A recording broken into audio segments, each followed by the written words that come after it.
오늘 우리에게 주시는 하나님의 말씀 시편 11편 1절에서 7절까지입니다.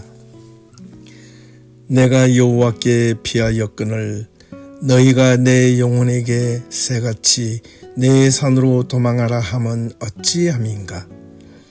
악인이 활을 당기고 화살을 시위에 먹이며 마음이 바른 자를 어두운 데서 쏘려 하는도다.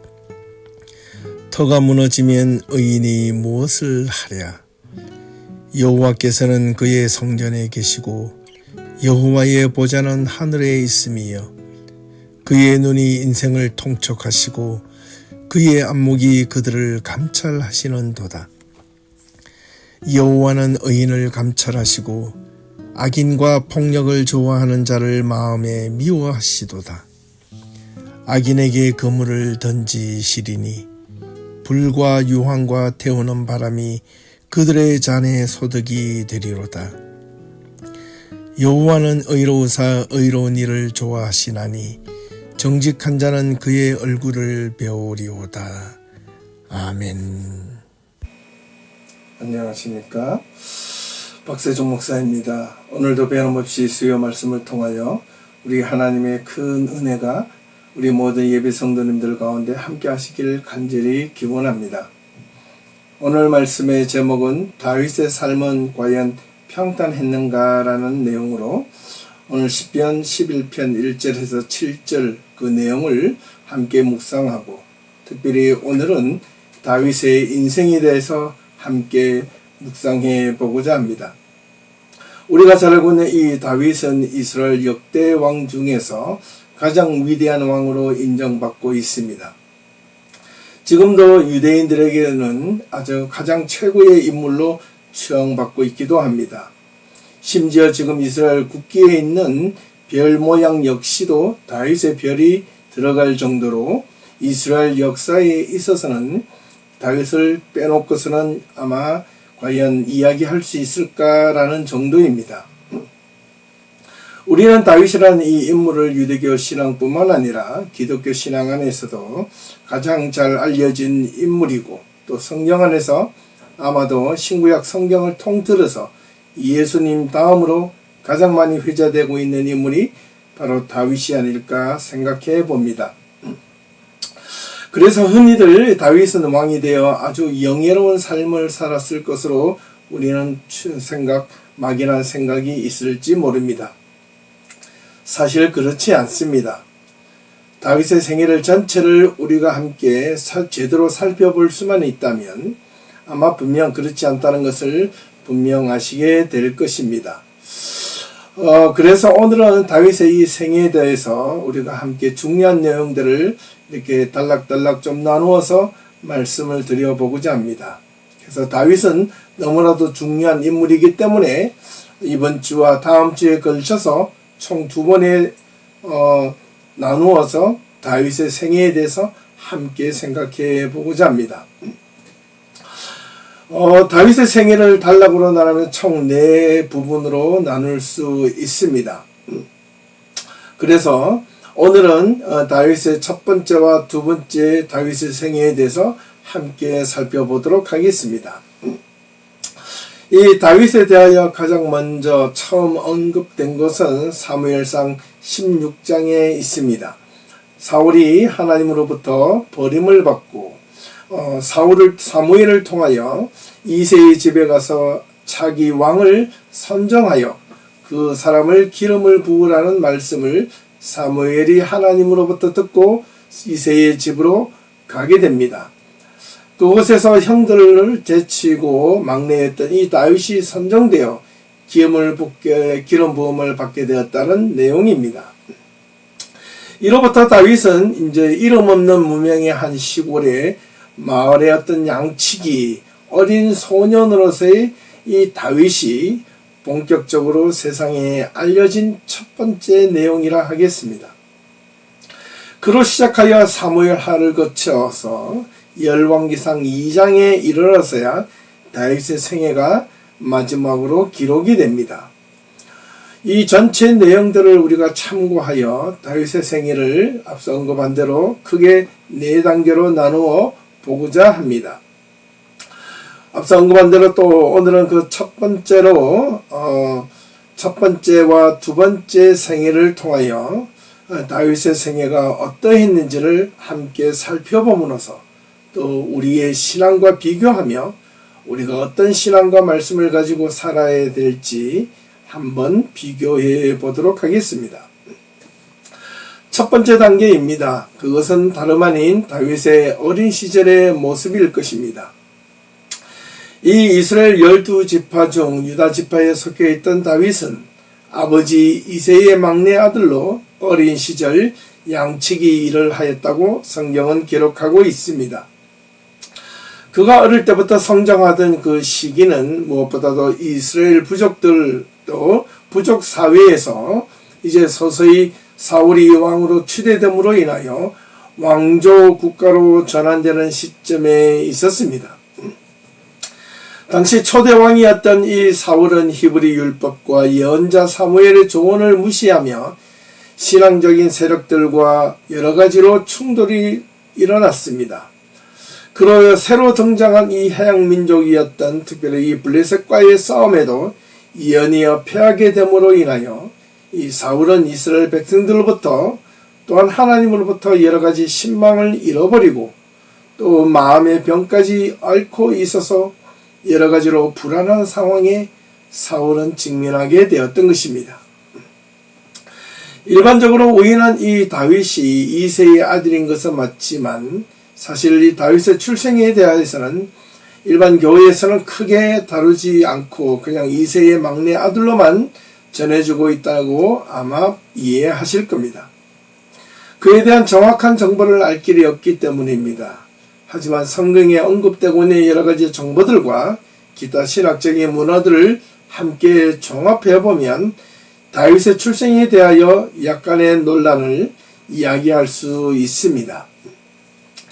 대부분 고대 사회의 풍습은 남성 성인, 남성 중심 사회였습니다. 특별히 남성 성인들만이 그 구성원 속에서 사회적 활동을 하고 사회적인 대우를 받을 수 있었으며 또 가장의 권위는 재산과 또 가족에 대한 절대적인 권위가 있었습니다. 또한 뿐만 아니라 가족 구성원들을 처분할 수 있는 처분권도 가질 수 있었습니다. 다르게 말하면 가족 중에 일부를 어떻게 보면 주고 받고 사고 팔 수도 할 수 있었다는 것입니다. 그리고 게다가 장남에게 주어지는 권한도 이 아버지 가장에 가지고 있는 권한만큼은 아니지만은 그래도 막강한 권력을 가지고 있었습니다. 사무엘이 이새의 집에 다다라 이새의 아들들을 자기 앞으로 데려오라 하였을 때 다윗을 빼놓은 것을 두고 여러 가지 논란이 있습니다. 우리는 단지 다윗이 저 멀리 밭에서 바깥에서 양을 치고 있었기에 데려올 수 없었다라고 한 것은 사실 다윗을 제외시킨 것이라고 볼 수밖에 없습니다. 막내이고 어려서 제외시킨 것이 아니라 어쩌면 이새의 친아들이라기보다는 서자일 가능성이 있다는 것입니다. 왜냐하면 아들의 반열, 즉 말하면 친아들의 반열에서 제외했다고 보는 학자들도 있기 때문입니다. 왜냐하면 사무엘이 이새의 아들을 모두 부르라고 요구했지만 다윗을 부르지 않은 이새의 태도가 만약 자기의 친자라면 아마 장자에서부터 막내 아들까지 모두 불렀다는 것입니다. 이새의 태도가 자기의 친아들이라는 그 인식이 크지 않았기 때문에 막내를 부르지 않았다고 보는 게 맞을 수도 있습니다.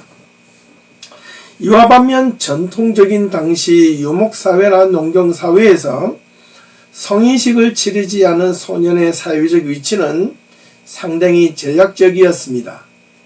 그래서 생각외로 많이 제외된 것은 사실이었기 때문에 이에 대한 내용을 근거로 다윗을 이새가 별로 신경 쓰지 않았다고 보는 것도 일리가 있습니다. 그럼에도 불구하고 통상적으로 막내 자식이면 마치 성경에 있는 야곱이 막내 아들 요셉을 끔찍하게 생각한 것처럼 이 성인의식을 거치기 전에는 대부분 자기 집 부근에서 상대적으로 부모로부터 큰 관심을 받을 수 있는 위치에 있는 자가 바로 막내입니다. 지금도 한 집안에서 여러 명의 자식들이 있을 때에는 여러분 잘 알고 있지 않겠습니까? 막내는 그냥 그저 귀엽고 부모님의 보호 대상이자 관심의 대상이라는 것입니다. 그래서 막내 아들은 언제나 귀엽고 하는 일마다 좀 미운 짓을 해도 쉽게 넘어갈 수 있는 그런 위치에 있는 자가 바로 막내라는 겁니다. 그러나 다윗을 볼 때 어릴 때부터 부모 곁을 따라 양을 치는 일을 하고 있었다는 것을 우리는 한번 깊게 생각해 볼 필요가 있습니다. 베들레헴이 비록 깡시골과 같은 그런 촌이라고 하지만은 그럼에도 불구하고 이새는 당시 그 지방의 유지였던 것 같습니다. 왜냐하면 그의 조상 보아스 때부터 물려받은 그런 재력이 있는 자라면 차라리 농사일을 관리하거나 그것을 시키지 굳이 힘들고 어려운 이 양치기를 막내 아들에게 맡기는 것은 오히려 온갖 위험이 도사리고 있는 그런 천시받는 양치기로 보낼 이유가 전혀 없었다는 것입니다.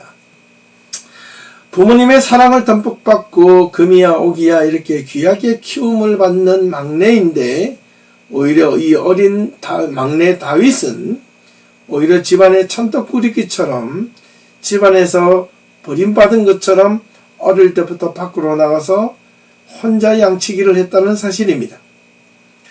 다윗은 어린 시절부터 사자나 곰이 와서 새끼 양을 물어가면 다윗이 그냥 끝까지 쫓아가서 그 입을 벌려 새끼를 건져내었다고 사울에게 말한 장면이 사무엘상 17장 34절에서 35절에 있다는 것을 우리가 발견한다면 그 의미가 분명 더욱더 짙어집니다. 고대 사회에서 양치기는 사실 매우 건장하고 강인한 사람이 아니면 할 수 없는 아주 열악한 직업이었습니다. 또한 천시받는 직업이었습니다. 하지만 우리가 알고 있는 이 어린 다윗의 모습은 아주 작고 나약한 소년의 모습입니다. 하지만 여기에 조금 구색을 맞추어서 야성에서 아주 단련된 강인한 소년으로 부각되고 있는 것도 사실입니다. 어찌되었든 이렇게 위험천만한 자리에 막내 아들을 보내어 일을 시킬 부모가 과연 있을까요? 그렇게 다윗은 아주 어릴 때부터 양을 치고 있었던 것으로 보여지는 것은 이 다윗이 평소에 양을 치면서 양을 보호하기 위하여 그의 주머니에 있는 물맷돌이나 막대기를 가지고 아주 익숙하게 그것을 잘 활용할 수 있었던 것은 그 때문에 골리앗을 쳐 죽일 때 쉽게 물맷돌을 던져 죽일 수 있었던 것으로 보여집니다. 이렇게 아버지의 심부름으로 전장에 있는 형들을 또한 찾아갔을 때 형들의 반응 또한 다윗에게 아주 무시를 당하는 말들로 가득 차 있습니다. 성경에는 비록 약간의 완곡한 표현으로 담겨져 있기는 하지만 그 의미를 깊게 들여다보면 형들은 다윗을 다그치며 화를 내는 모습입니다. 예를 들면 어쩌자고 여기까지 와서 내가 지키는 양들은 도대체 어디에 두고 여기까지 와서 네가 지금 형들을 맞이하려 하느냐? 지금 이곳에 놀러 온 것이냐? 지금 여기가 어딘데? 전쟁터인데? 라는 식으로 다그쳤던 것입니다. 이 내용을 구체적으로 2004년도판 이 가톨릭 성경이라고 인정받는 공동번역에서 이렇게 잘 언급되고 있습니다. 이 내용은 다윗을 걱정해서 말한 것이라기보다는 다윗을 무시하고 오히려 다윗의 집안에 재산이라 불릴 수 있는 그 양들을 두고 온 것에 대하여 형들은 다윗을 책망하였다는 것입니다. 그러므로 다윗은 사실 이새의 집안에서 어떤 정당한 대우를 받고 있었는지에 대한 유치를 해볼 수 있습니다. 특별히 시편 51편 5절 내용을 보면 다윗이 집안에서 가진 심정을 10분 이해할 수 있는 내용이 나옵니다. 그 내용을 보면 이렇습니다. 이 몸은 죄 중에 태어났고 모태에 있을 때부터 이미 죄인이었습니다. 라는 발언입니다. 이 내용은 일반적으로 원죄적 개념으로 이해하는 것이 통상적인 의미이지만 약간 해석에 따라서는 다윗의 어머니가 이새의 본부인이 아니라는 의미로 받아들여질 수도 있습니다. 이런 문맥이라면 불륜을 저지른 이새의 불륜으로 인하여 낳은 아마 서자일 가능성이 있다는 겁니다. 그 자체가 죄인이고 원죄를 인정하기 때문이기도 합니다. 또한 시편 27편 10절에 다윗은 또 이렇게 고백합니다. 내 부모가 나를 버리는 한이 있을지라도 야훼께서는 나를 거두어 주실 것입니다. 라는 내용입니다. 다윗이 어릴 적 받았던 감정이 상당히 묻어져 있습니다. 부모의 사랑을 받았나 못 받았나라는 사실 서술적으로 비약적인 말이라 할지라도 다윗은 부모에 대한 서운한 감정이 분명 여기에 있는 것은 사실입니다. 이것이 어린 시절의 다윗의 모습이라면 두 번째 다윗의 시기로 넘어가면 다윗이 골리앗을 죽이고 사울과 인연을 맺기 시작하고 나서부터 왕이 되기 이전까지의 기간을 두고 하는 두 번째 다윗의 생애입니다. 지난 몇 주간에 앞서서 사울의 모습을 통하여 중간중간에 다윗의 이야기를 잠시 드린 바가 있습니다. 이번에는 다윗의 입장에서 한번 생각해 보겠습니다. 다윗은 골리앗을 죽이고 사울과 함께 예루살렘으로 돌아왔을 때 다윗과 사울을 맞이하는 이스라엘 백성들의 태도가 달라져 있었습니다. 여인들은 노래를 부르면서 이렇게 노래합니다. 사울은 천천히요, 다윗은 만만히로다. 이렇게 칭송한 것을 두고 사울은 어린 다윗을 동력자적 관계, 자신의 충성스러운 어떤 충실한 부하로 본 것이 아니라 경쟁자 또는 적대자로 보기 시작했다고 말씀을 드렸습니다. 그로부터 다윗은 사울의 감시하에 사울의 궁전에 머무를 수밖에 없었는데 사울은 점점 자신보다 다윗의 인기가 더 높아지자 사울은 질투와 왕위에 대한 불안감이 증폭되면서 자신의 딸 공주와의 결혼을 빌미로 그를 죽음의 자리로 내몰았지만 오히려 사울이 요구한 공보다 더 큰 공들을 세워서 사울의 사유가 되기도 했습니다. 이 시기에 다윗은 사울의 아들 요나단과 함께 친형제보다 더 끈끈한 의형제를 맺으며 평생 동력자로서의 삶을 살아가게 됩니다. 사울은 다윗을 죽이려고 결혼 지참금을 핑계로 블레셋 사람의 표피 또는 이마껍질 100개를 요구하였지만 다윗은 자기의 신하들과 함께 이보다 더 많은 2배의 200개의 표피를 가져다 주며 다윗을 사랑했던 미갈과 결혼을 하게 된 것입니다. 이로 인하여 이제 다윗은 사울의 사위가 되었습니다. 하지만 이것이 더 큰 문제가 되어 사울은 다윗이 자신의 왕위를 노릴 것이라는 나름대로 틀림없는 확신을 가지고 불안감과 두려움과 질투가 뒤섞여져 그는 점점 정신 이상 증세까지 일어나게 됩니다. 급기야는 다윗을 암살하려는 시도를 수시로 하게 되었고 사울의 딸 미갈이자 다윗의 아내의 도움과 처남이자 동력자이며 의형제이며 친구였던 사울의 아들 요나단의 도움으로 다윗은 급기야 도망을 하게 됩니다. 이렇게 사울의 눈을 피하여 도망다닌 곳이 적진이었던 블레셋에 숨어 살기 위하여 그곳에 들어갔고 또한 그곳에서 미친 채 하며 침을 흘리며 바보 같은 짓도 하였습니다. 이렇게 미치광이 노릇도 하며 이곳저곳으로 도망다니는 신세가 되었던 것입니다. 그 가운데서도 다윗을 쫓아 사울은 다윗과 함께 하려는 자들이 많이 다윗 곁으로 몰려왔습니다. 하지만 사울은 끝까지 다윗을 죽이려 하였고 다윗이 있는 곳이라면 바로 쫓아가 죽이려 하는 상황까지 끊임없이 다윗을 괴롭혔습니다. 다윗은 그 가운데서 끝끝내 사울의 눈을 피하여 도망다닙니다.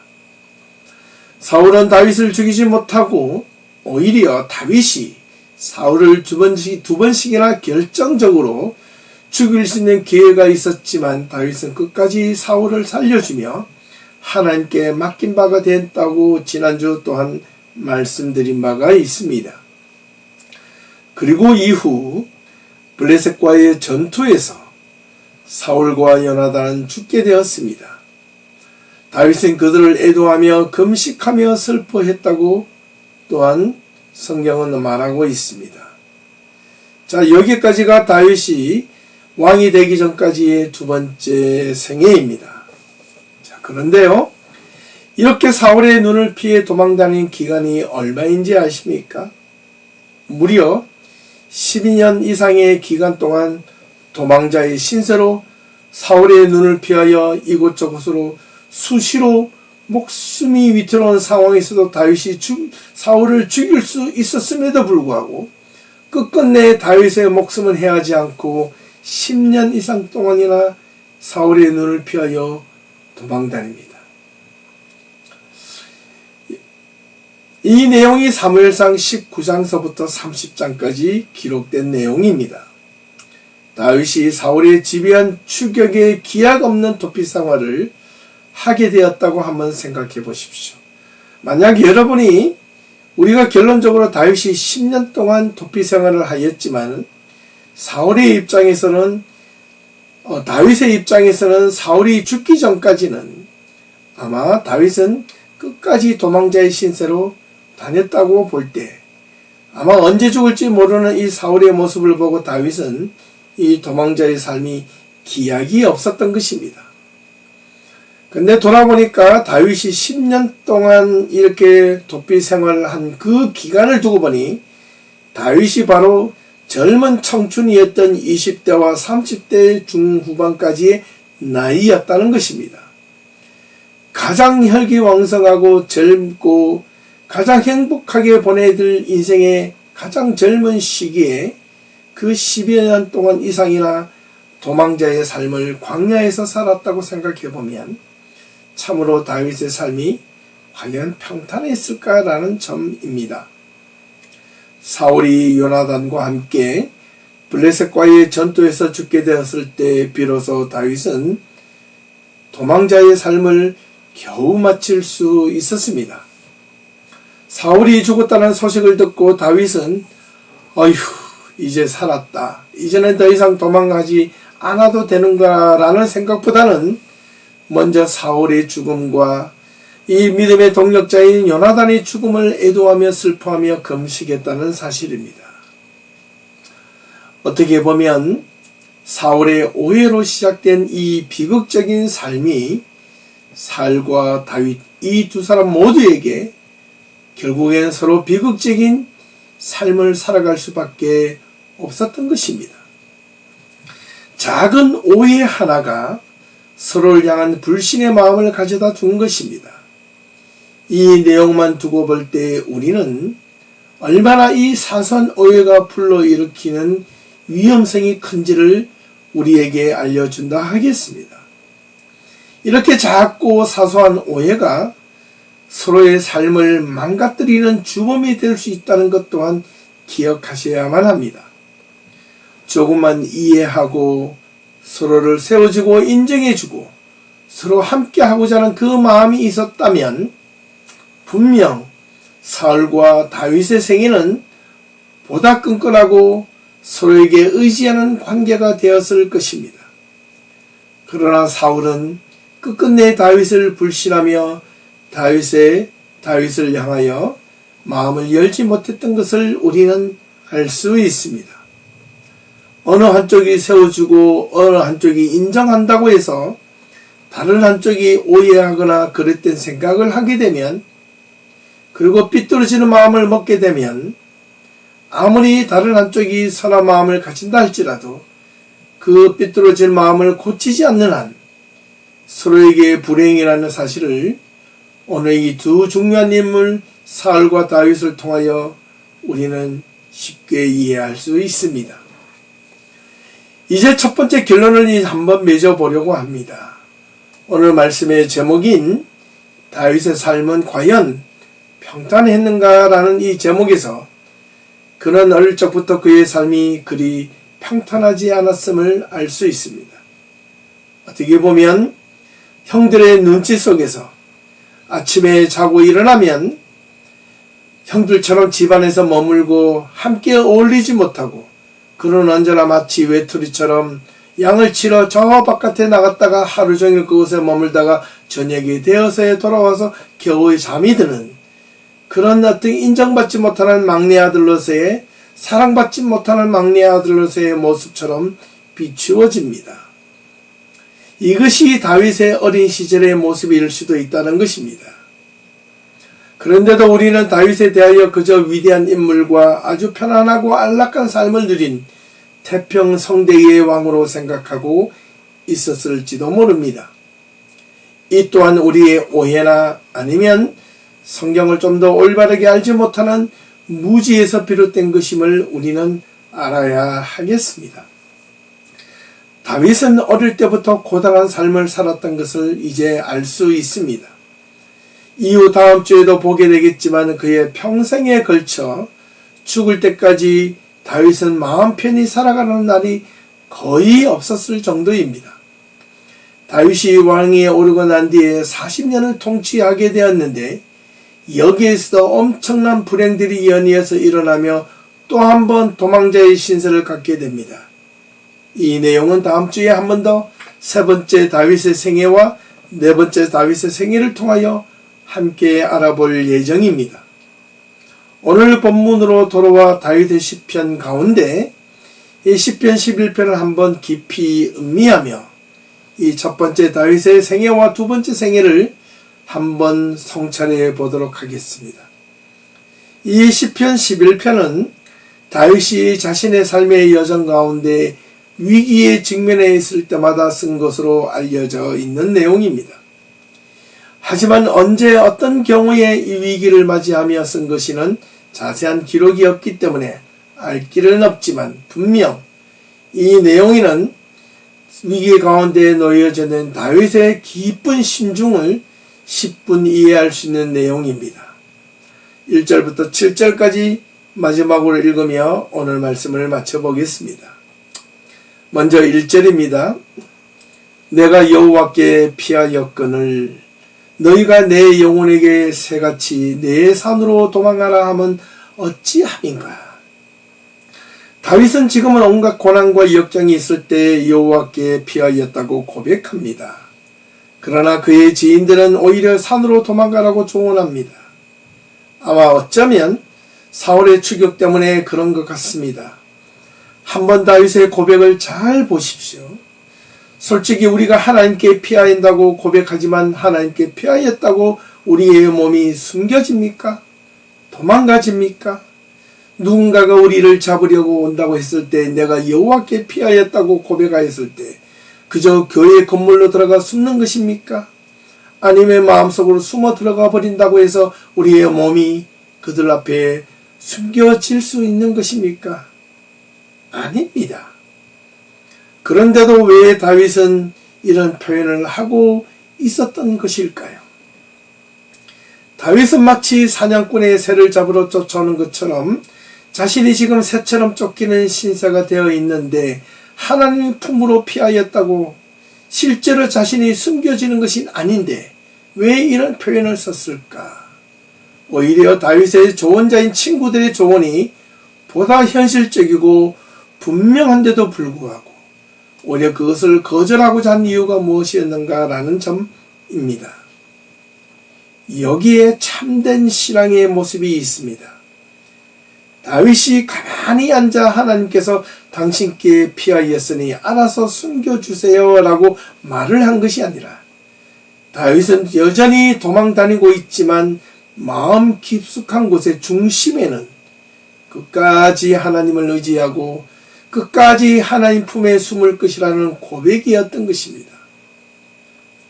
2절입니다.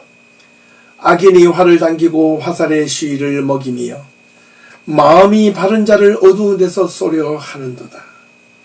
지금 자신을 잡으러 쫓아오는 자를 악인으로 비유하고 그가 마치 사냥꾼처럼 새를 잡으려 하듯이 화살을 시위에 올려놓고 쏜 것처럼 자신을 잡으려 오는 모습을 표현하고 있습니다.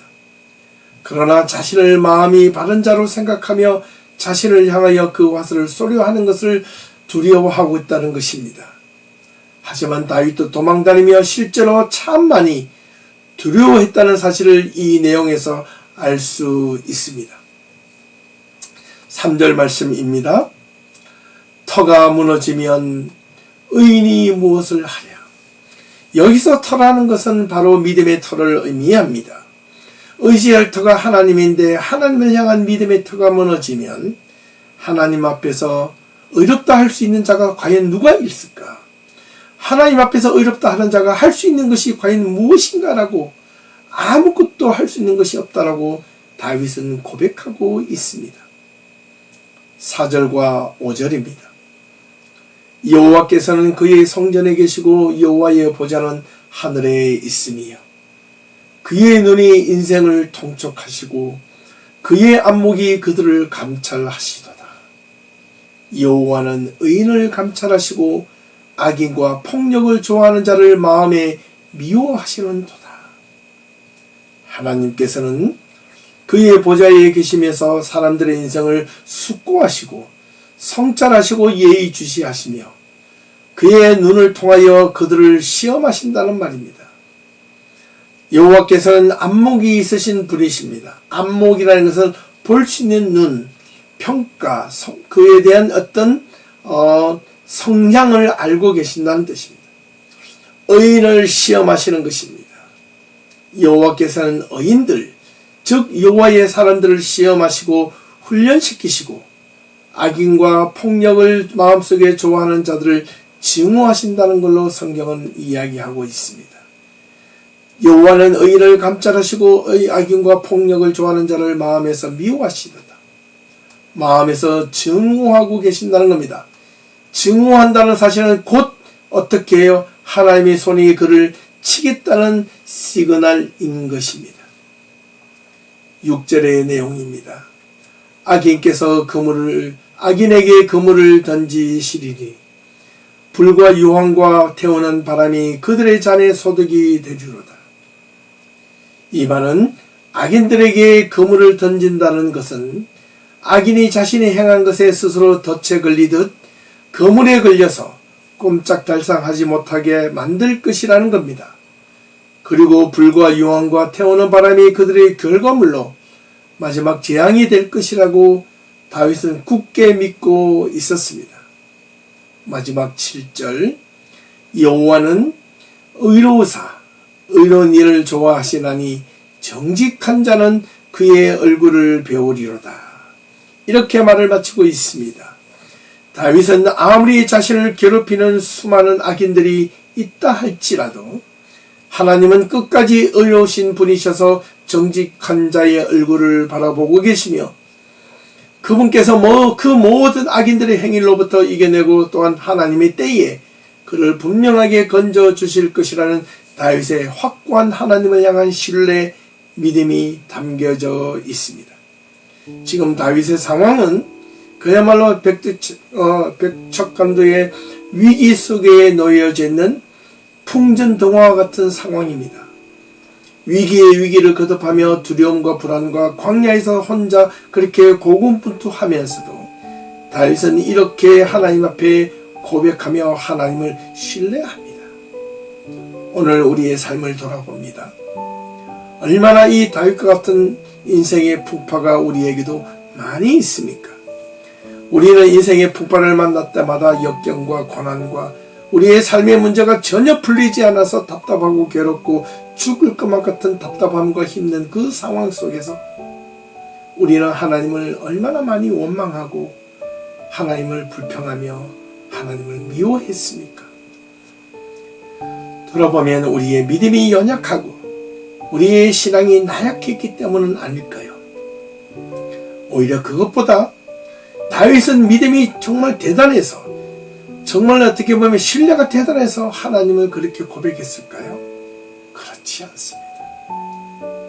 다윗이 하나님을 끝까지 그렇게 신뢰할 수 있었던 것은 하나님밖에 없었다고 다윗이 고백한 것 때문입니다. 우리가 삶에 문제가 있고 답답할 때 하나님께 원망하고 미워하고 하나님께 투정을 부리고 하나님 앞으로 나아가지만은 하나님 앞에 신뢰하지 못했던 것은 우리의 믿음이 나약하기 때문이 아니라 하나님밖에 없다라는 고백을 하지 못했기 때문입니다. 하나님께 매달려 보다가 안 되면 그냥 하나님을 버릴까라는 그런 암묵적인 마음의 내면에 깊이 숨겨져 있는 그런 얄팍한 이기적인 마음이 조금이라도 있었는지 모릅니다.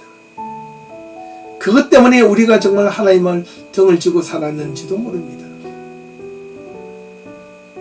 다윗은 오늘 본문을 포함하여 시편 150편 가운데 무려 73편가량이나 다윗이 기록한 시편으로 알려져 있습니다.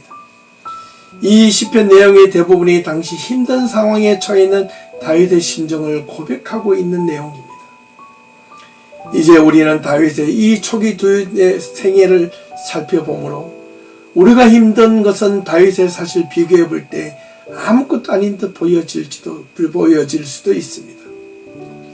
사람들은 자신이 처한 상황이 가장 힘들고 고통스럽다고 말을 합니다.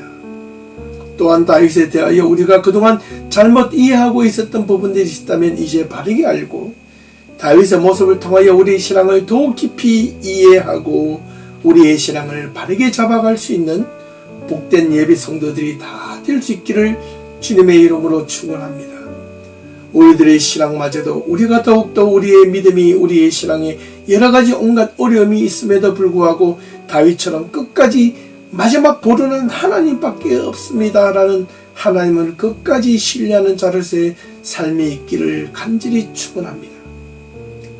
이로써 오늘 말씀을 마치며 여러분에게 더욱더 큰 하나님의 은혜가 넘치기를 간절히 소망하며 남은 한 주간 동안도 하나님 은혜가 더욱더 풍성하게 채워주시기를 소망합니다. 감사합니다. 수고하셨습니다.